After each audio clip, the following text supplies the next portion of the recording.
Today we're talking about blood testing in a DUI case, and specifically a concept that is known as a chain of custody. This is a very important issue in DUI cases because it can mean the difference between getting blood results admitted or not admitted. And we're going to walk you through a little bit about how this works. It's going to be very simplified, but let's run through a hypothetical scenario. So say, for example, somebody is arrested, they're stopped, they get taken into police custody. The police want to draw a sample of blood from them. So the person, that officer who is drawing the sample of blood from that person's arm, we're going to call that Officer A.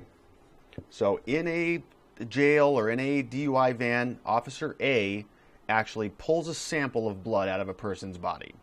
What happens next? That officer takes that blood kit, so they put it into 2 vials, they put it into a blood kit, and they hand the blood kit off to Officer B.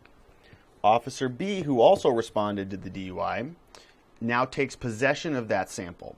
What does Officer B do with it?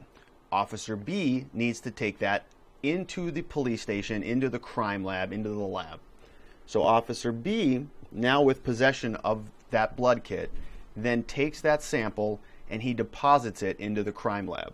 So A handed it to B, B took it into the crime lab, and B drops it off at Station C. So Station C is the crime lab. It sits in the impound locker, it sits in the evidence locker, it's refrigerated or not, or depending on how this particular crime lab stores that sample, it will sit there for a certain period of time. Some individual, a technician, so it's the kit is still with sample C, or the sample is still with position C now.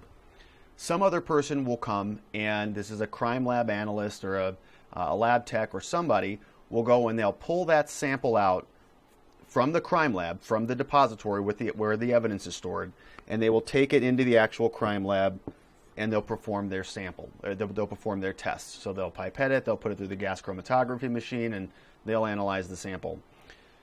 So you can see here, it goes from one person to another into the crime lab, and then it's pulled out by somebody in the lab. They're going to do the actual testing on it.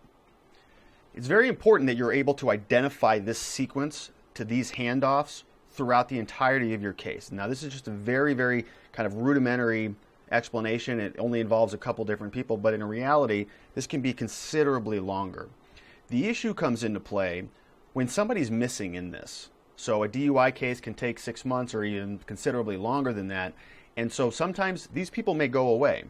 So what happens now if Officer B, the guy who transported it, the blood sample, is no longer around?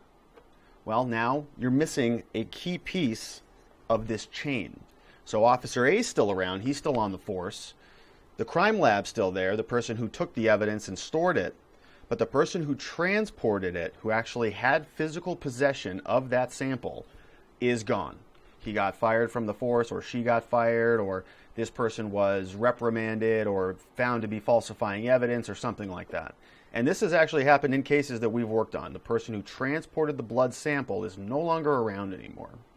Well, now you can't connect the dots. There's a big gap missing here between A and D.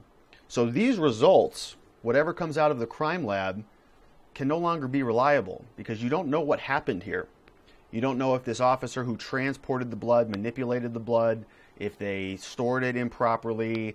You have no idea what they did. There's a million different things that they could have done to really impact the integrity of that sample.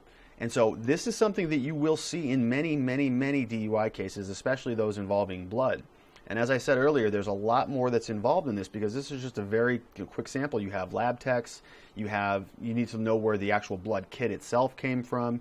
You need to know what happened after it was impounded and stored, and who pulled it out, and who did the initial pipetting, and all of these different things. There's many, many people who are involved in these cases. So when you are investigating a DUI case, or if you're considering handling your own case, you want to make sure that you're identifying this proper chain, and you want to identify whether there's any gaps like this that could drastically impact the integrity of this chain. You're basically snapping one of the links.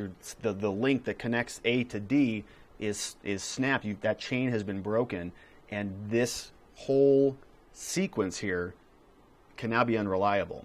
So if you have questions about how this works or how it pertains specifically to your case, give our office a call. We'll be happy to sit down with you and review the specifics as they apply to you.